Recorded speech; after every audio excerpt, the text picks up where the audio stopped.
Oftentimes, I think people don't know the direction that they're going in, and so the space ends up looking a little bit of like a hodgepodge of things. Today, I want to talk with you about how I would recommend doing it in order to achieve a classic, timeless look that is authentic to you.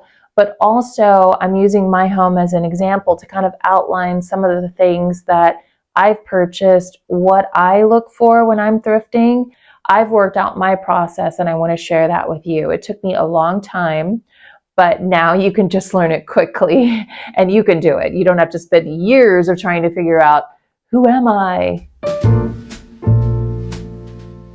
I can be very impulsive when it comes to buying things, but no more, because I've kind of figured out, I have figured out how to go about this secondhand and just shopping in general, so that I'm not wasting money, I'm not wasting my time, I'm not wasting my resources, and I'm not ending up with things that I either give away or resell, or that just sit somewhere in a box. In order to do that, I had to really refine this process that I'm going to share with you today. So I hope you enjoy it, as well as being here in my office. It's been a long time coming. I have no idea. It's been like right in the beginning of the channel, I think, when I set this office up. During the week, I'm recording the videos from my different offices. So this is really my element. It's great to be here with you. I'm so happy. Tip number one is to develop a vision or a story for your home. For example, our home is called Casa Serenità. It's a Latin word that translates to serenity house, and being Latin based, it was a word that translated the same in both Italian and in Spanish. So it was a way of honoring both my ancestry and Jerry, my husband's ancestry. What is Casa Serenità to us? It's about two busy New Yorkers looking to escape the city to reconnect not only to each other, but to nature.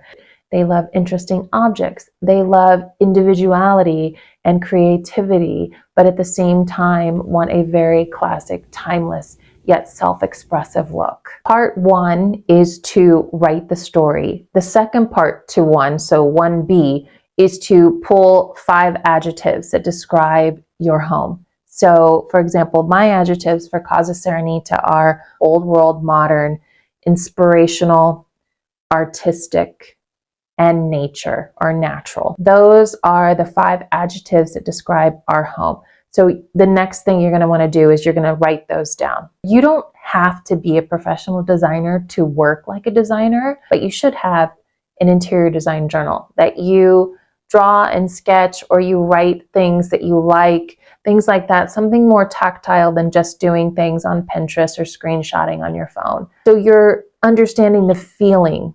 You've got an artistic direction. That's what we're creating here.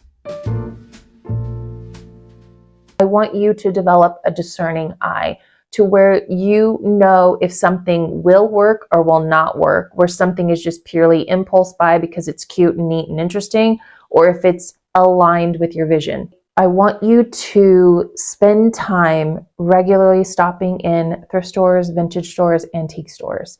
Physically being there, and then also looking at things online. So when you're physically there, look around. First, just kind of come in and look at the space, take in everything, but you want to take your time. You want to take it in. You want to go around, you want to look, you want to see, like, make a mental note of like things that are speaking to you as you're moving through. Go to places like First Dibs. That's where you're going to find incredible pieces that are antique and vintage. I like to think of First Dibs and also Cherish as a way to peruse and learn about furnishings. So you can go on here. Not only do they have, clothes and jewelry, things like that, but they also have a lot of home furnishings, furniture, decorative items. You can create a collection of saved things, and you start to develop and refine your eye for your vintage and antique style. It's really helpful. This is going to train your eye for like the finer things. You're basically educating yourself on the vintage and antique things that you like.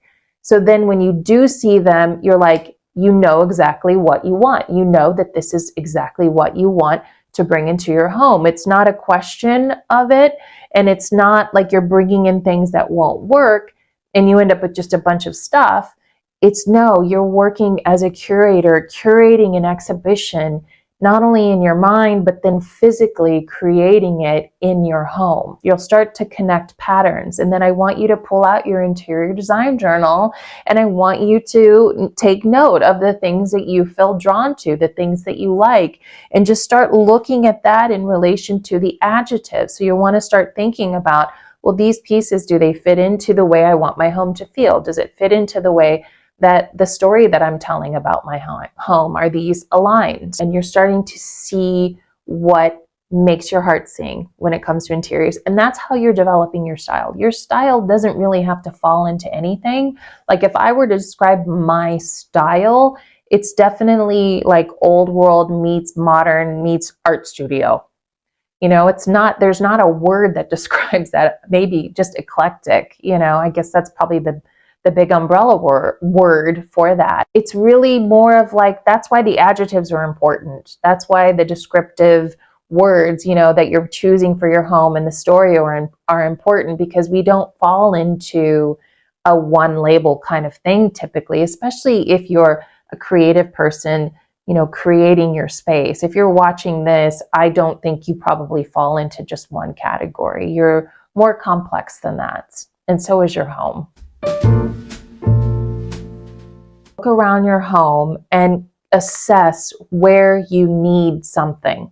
Like before you go and start looking out there in the world to find the thing to solve your problem, I want you to first think about and feel and look at your space and imagine, if I could pick anything in the world to go here, what would that be?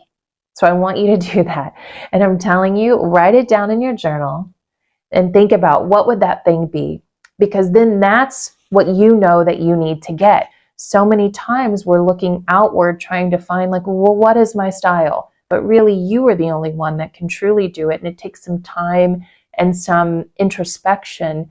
And just, is that a word? Yeah, that's a word, introspection. Taking time to kind of go within and really let your imagination have fun and just kind of visualize your space before you even create the space. If we can see it in our mind, we can then have a direction to create it. And that's a huge significant part about interior design, is designers spend that time conceptualizing your space, visualizing it, feeling into it, allowing their intuition to guide them, and to create something that, you know, when you walk in the room, you want to start crying because it just looks so incredible. But I think you can also create that for yourself too. So that's what we're doing here today. Okay, so let's get into, well, where are you? There you are. Okay, let's get into some of the things that I've recently purchased. And understanding the story of my home, these are the things that have aligned with it. So I got 3 of these. These are Swedish herbariums. I believe I'm pronouncing that correctly. I got these on Etsy. And this one is from 1911. So I purchased 3.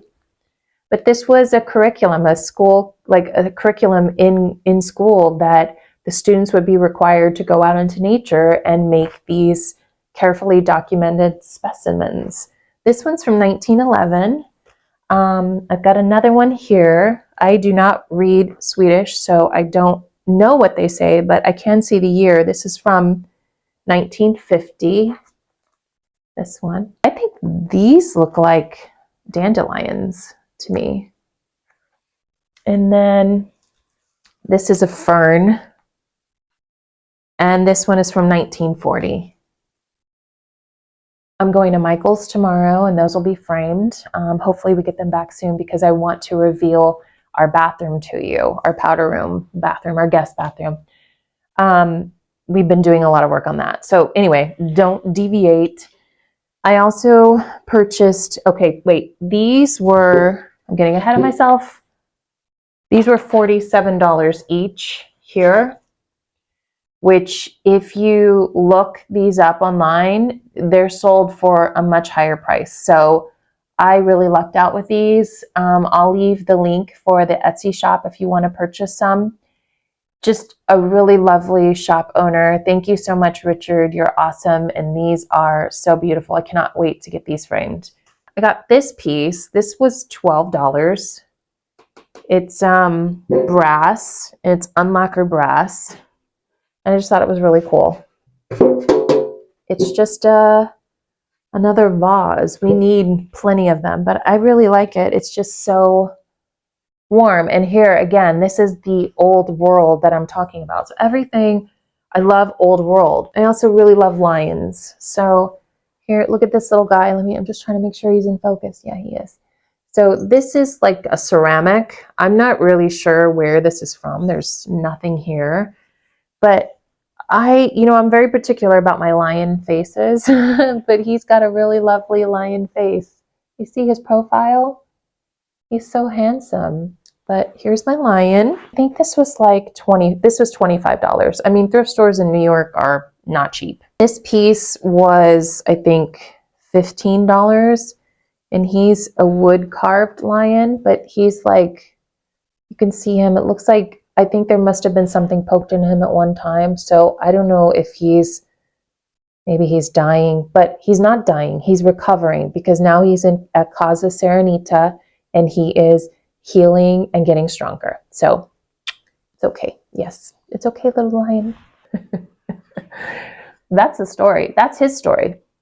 This other piece, I have no idea where this is from, but I know the process that they used for this. I just fell in love with this. This was at Monger's Market. This was $65, but when I think about a unique piece of artwork, I mean, granted, I don't know who made it, but I really don't care because I just like it. You could go and buy a vase at Home Goods for $35, $40. So for $20 more, you could get something really unique that no one else has. I got this on eBay and I want to frame this. This is a brochure on the film Breathless, translated to English, but a bout de souffle.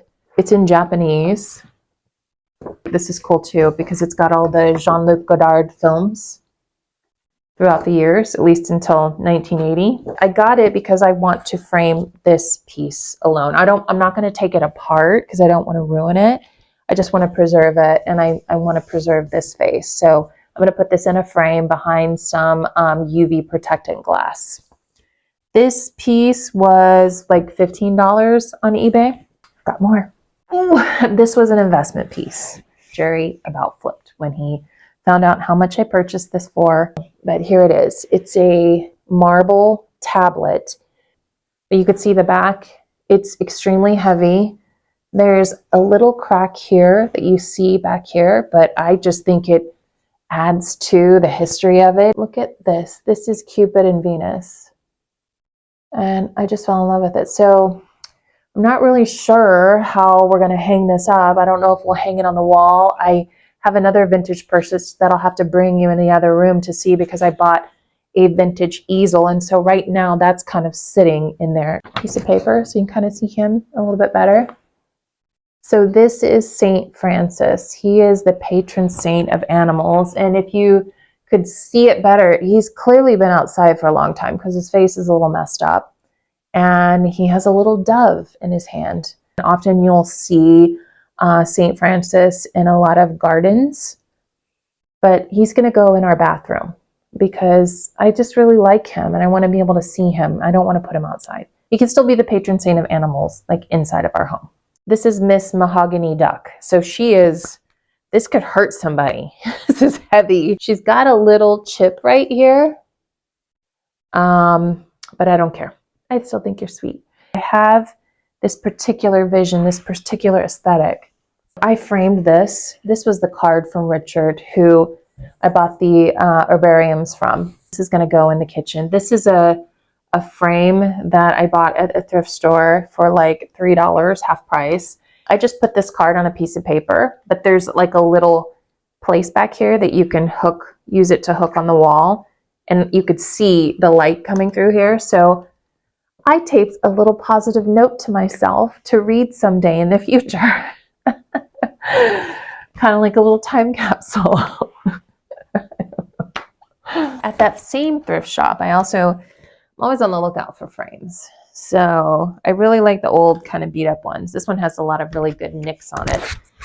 This is the Mallorca fountain here. I haven't decided if I want to take this out because I do like this. Even if I use this frame for something else, I don't know, man, I think I'll probably keep it. This looks like a picture of Manhattan, like an old picture of Manhattan. I love this frame. So both of these frames were like $6 each.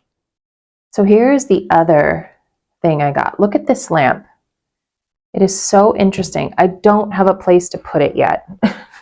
My office really truly is a little crazy right now because I have so many different things for different projects here. But this lamp, here we go. Now you can see. So it's got these, it's made out of iron, so it's a wrought iron. But look at this thing. Look at the top. I love it. So I think I need like a little shade for the top of that. So hopefully you are feeling inspired and the examples that I've shared with you from my home are helping you to understand how I connect those pieces with our home story as well as our adjectives. You know, it really is possible to buy vintage things and then integrate them in along with your modern things, yet still have this cohesive look. And when you're following the 3 steps, it makes that curating, that spotting, and that picking out things that would work perfectly in your home so much easier. So definitely work through the steps before you jump into a big project, or perhaps you're already in a project and you need some time to reflect on things, but it is worth it. And yes, these are books on the top of my toilet. You are essentially creating that space in your mind and then allowing God and the universe to make it come into your life. I really do believe that. You just got to connect to it and know that it's going to appear as long as you stay true to your vision, stay true to the story of your house, stay true to the way you describe your house. And if everything you purchase is aligned with those things, then you're going to end up creating something that's even better than you initially visualized. And on that note, sending you so much love from New York. Mwah.